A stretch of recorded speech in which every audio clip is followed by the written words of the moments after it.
Manifestações religiosas. Identificar ritos e suas funções em diversas tradições religiosas. Os rituais têm a função de reunir as pessoas, o espaço e o tempo, e também de reviver e ressignificar os acontecimentos históricos carregados de significados espirituais e místicos. Existem diversos tipos de rituais. Vamos conhecer alguns. Rituais de iniciação ou de passagem. São celebrações que marcam mudanças de status na vida de uma pessoa. Ou seja, é o início de uma nova fase na sua vida. Por exemplo, os rituais de passagem de vida adulta que acontecem em algumas tribos indígenas. O batismo e a crisma no cristianismo, o casamento nas mais diversas tradições religiosas, o bar mitzvah ou o bat mitzvah no judaísmo, a feitura na Umbanda e no Candomblé, entre outros. Rituais litúrgicos. São celebrações relativas a ofícios divinos. A palavra liturgia tem origem grega, que quer dizer alguém que lidera uma cerimônia sagrada. Por exemplo, o culto evangélico, as missas e novenas do cristianismo, as procissões, as giras na Umbanda, o ritual do puja no hinduísmo, entre outros. Rituais comemorativos. São realizados para lembrar de algum acontecimento importante.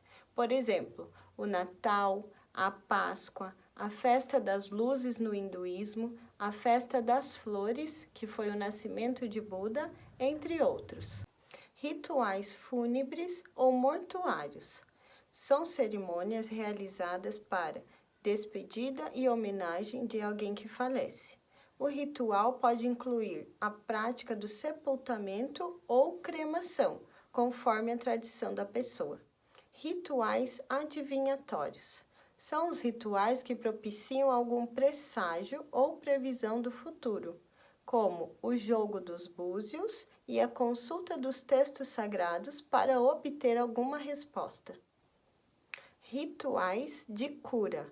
São rituais que têm por objetivo curar enfermidades físicas, mentais ou espirituais. Por exemplo, a pagelança em algumas tribos indígenas, o benzimento, a unção com óleo bento e a prece com imposição de mãos, entre outros. Acompanhe agora o ritual da Moça Nova, do povo Ticuna, estudado pelo antropólogo Edson Matarézio.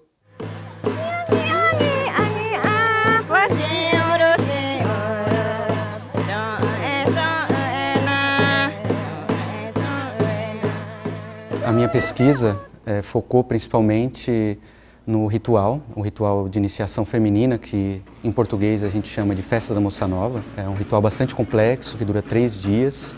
E como começa uma festa de Moça Nova? Ela não tem um calendário específico, anual, como muitas festas indígenas têm. Como é um ritual de iniciação feminina, ele depende do corpo da mulher para se iniciar. A partir da primeira menstruação da menarca da menina, começa-se os preparativos e começa a reclusão da moça. Essa reclusão ela pode durar desde uma semana até vários meses, 3, 4, 5, 6 meses. A festa da Moça Nova, que hoje acontece, está acomodada num fim de semana, né? Porque os ticuna trabalham, circulam, são professores, etc. Eles estão no mundo contemporâneo. Essas festas duravam 1 ano. Né? Então, o diagnóstico de uma antropologia dos anos 40, feita pelos norte-americanos, era que os povos indígenas na Amazônia não iam resistir ao contato, porque seria impossível eles darem vazão a essa estrutura cerimonial que eles tinham, que eram rituais que demoravam anos. Entretanto, o que é incrível da pesquisa do Edson é mostrar o vigor dessa máquina cerimonial amazônica. Sim, eu gosto de cantar na festa. Às vezes ensina as outras pessoas para ser como eu, ser cantor.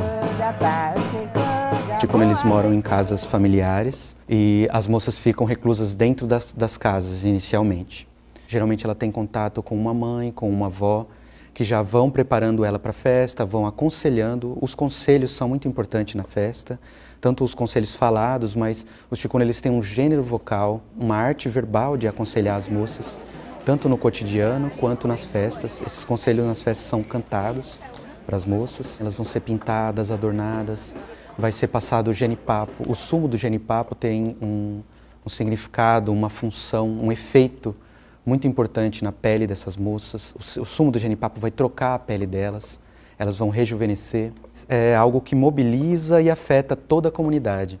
É uma proteção de espíritos, de entidades que ficam assediando a comunidade. São seres que os ticunas chamam de ngo'o, e que é traduzido como bichos, e que são seres que são atraídos no momento que a moça fica menstruada pela primeira vez, e tem todo um cuidado com a menstruação, com esse momento da moça, porque qual é o sentido desse cuidado? O cheiro da menstruação atrai esses seres. São dois seres muito importantes na cosmologia ticuna, que são os ngo'o, que são os bichos, e tem também os uune, que são os imortais. Mas esses encantados, esses imortais, eles são bem-vindos na festa. Os ticuna gostam da presença deles, da convivência, eles trazem conhecimento, eles trazem cantos. E os ticuna vão se juntar a eles depois da morte, vão se tornar imortais. Então, as festas são tentativas de se tornar imortal, são maneiras de você tornar o seu corpo imortal. E é interessante a gente perceber, na monografia do Edson aparece muito, né, como esses papéis são todos trocados. Os homens falam num falsete, as flautas cantam a voz dos encantados, as meninas estão num estado onírico, em que elas estão na fronteira, é fronteira de idade, é fronteira de relação com os afins, é de fronteira de relação com o cosmos, habitado por outros seres. É um material exuberante sobre essa gramática que a gente entendia muito pouco.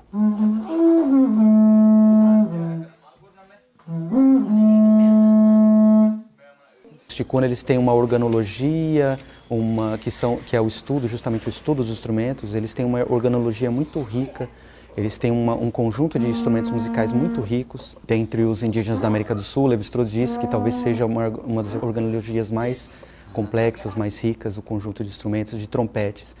Então eles têm um conjunto de 3 trompetes. 2 deles são o que a gente chama na etnologia de flautas sagradas, ou seja, são vedados a visão de mulheres e crianças. Mulheres e crianças não podem ver esses dois trompetes, que é o iburi, o outro é o toku. Esses trompetes estão atrás do quarto de reclusão e estão tocando, cantando, falando para elas. Que o Edson coloca na chave dos aconselhamentos, mas esses cuidados são cuidados que nos remetem a essa ideia da potência feminina, né? Essas meninas são a própria dimensão onde as trocas estão acontecendo, trocas com afins, trocas com as entidades, com o cosmos. A mitologia toda fala muito disso, né? A mulher como essa metamorfose em que tudo pode acontecer. E o momento da menarca é um momento muito sensível para esses processos de transformação do corpo.